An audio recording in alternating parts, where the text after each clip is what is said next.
Enquanto a Janja esbanja, ontem o presidente Lula comentou o pacote de medidas anunciadas por Haddad para contenção de gastos, e que não foi muito bem aceito pelo mercado. Que mercado? Walter? Não, mercado. Lula disse que a medida é extraordinária para cumprir as regras do arcabouço fiscal e avaliou que a cobrança de impostos para os mais ricos não é abuso. Acompanhe este abusado.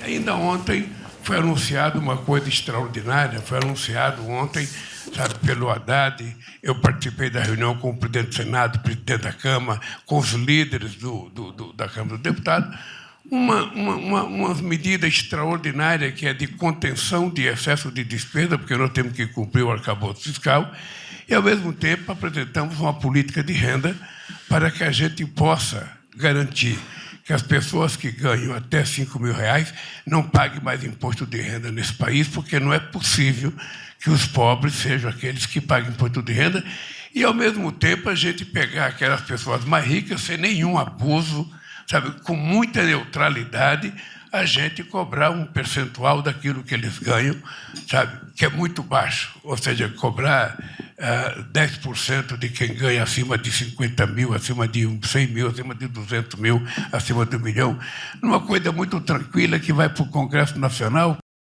Você viu que ele já isentou ministros, né? Porque eles ganham abaixo de 50, né? O super rico, né? É aquele que ganha 50 mil, mas ele tem que pagar o aluguel, tem que pagar a escola dos filhos, tem que pagar o plano de saúde de todo mundo, ele tem que pagar a empregada de casa, ele tem que pagar todos os boletos. Agora, os políticos não, eles ganham 46 e tem auxílio tudo, né? E vai vendo a sacanagem que daí. Eu vi um cálculo que mandaram no grupo, eu não sei se é verdade, mas diz que com essa medida nós vamos ter quase 12 milhões de brasileiros pagando imposto de renda numa população de 212 milhões de pessoas, né? O que é ridículo com essa medida.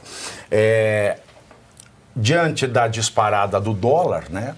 O dólar, ele chegou hoje a R$ 6,11 pela manhã. É isso que é acordar com subido, né? Abrido, subido. É isso que quando você acorda, não é aquela coisa assim, acordou. É o dólar hoje, acordou 6,11.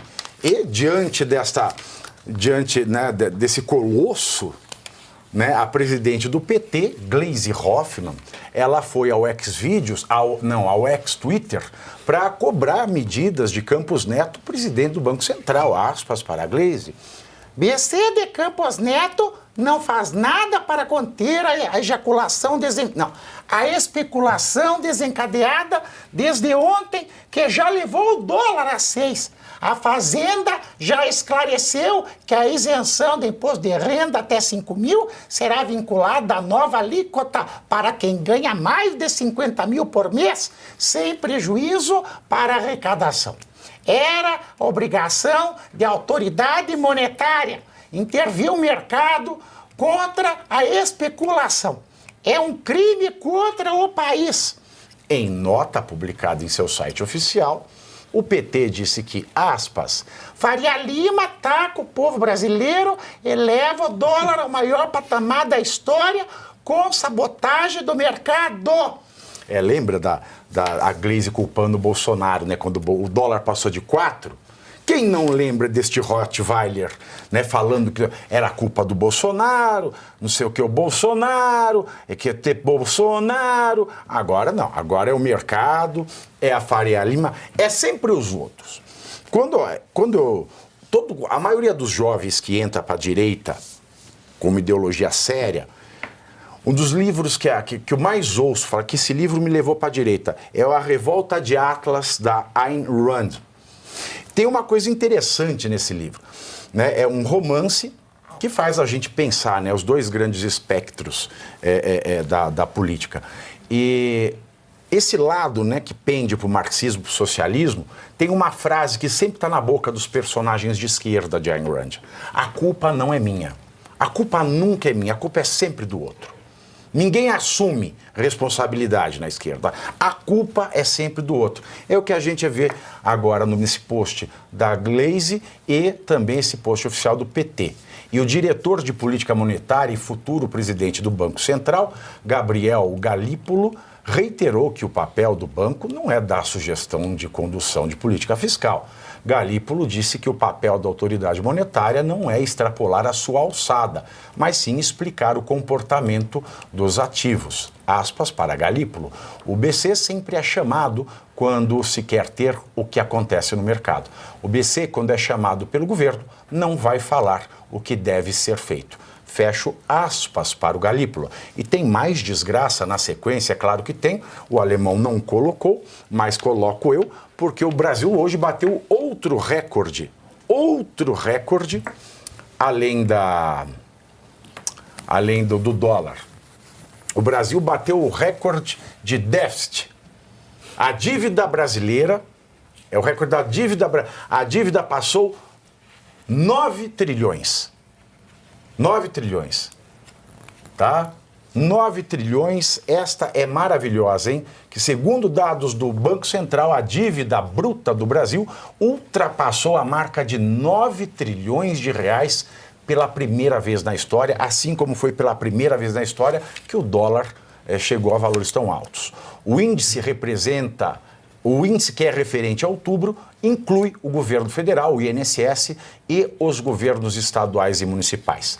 A alta da dívida no governo Lula é de 1,8 trilhão de reais e o total corresponde a 78,6% do PIB. E é interessante comentar, Luiz Arthur Nogueira, eu vou passar esse Hadouken de merda para você, que a dívida no Lula estava na casa de quase 700 bilhões, né, nos primeiros 2 mandatos dele, de 2002 a 2010.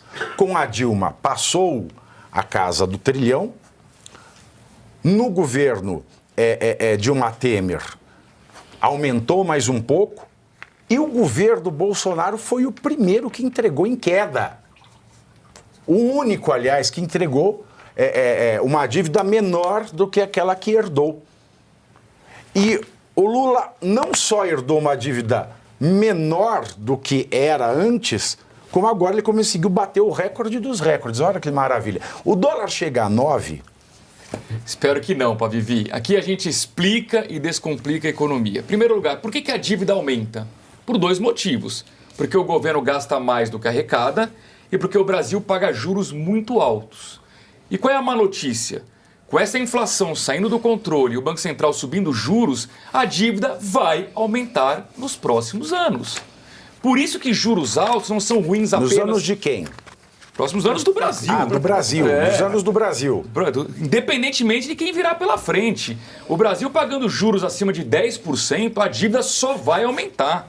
Então qual é o caminho? Você teria que fazer um esforço fiscal muito grande para reduzir a dívida, consequentemente reduzir a inflação, reduzir os juros e aí você tem um círculo virtuoso.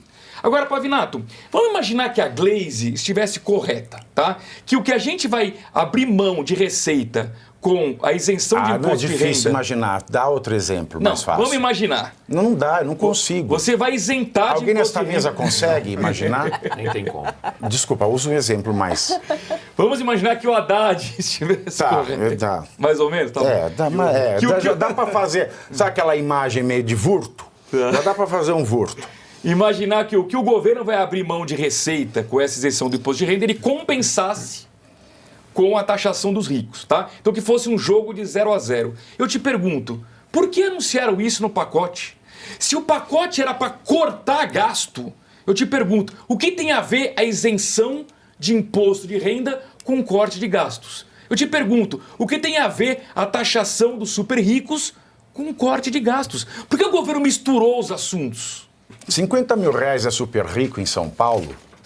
Olha, São Paulo eu não diria, agora no Brasil é. Em Brasília é super rico, Não, 50 mil? Com certeza não. Classe média. Com certeza não. Agora, quem ganha 46 é super rico. Como você explica isso? Explica e descomplica isso Pois aí. aí vai pegar Quero o quê? ver. Os funcionários públicos que ganham muito, né? Inclusive acima do teto constitucional, que é outra aberração aqui do Brasil. Mas daí não vai ser super rico, porque Não. é penduricalho. Exatamente, porque aí não vai entrar na conta do salário, né? Como é dinheiro pago à parte, não entra nessa conta. Ô, Vivi, o ponto é o seguinte... É igual o saco de velho, não conta nada. Vivi, o governo foi muito infeliz. A gente tinha alertado um dia antes aqui, para que vai misturar a isenção de imposto de renda, por mais... positiva que seja a notícia, você reduzir imposto sempre é bom, mas o que isso tem a ver com corte de gastos? A resposta do mercado não foi um boicote ao Brasil, o mercado não está jogando contra o Brasil, o mercado simplesmente trabalha com dinheiro. O pacote de corte de gastos foi ruim, o dólar subiu. Se ele tivesse sido bom, o dólar teria caído. Simples assim.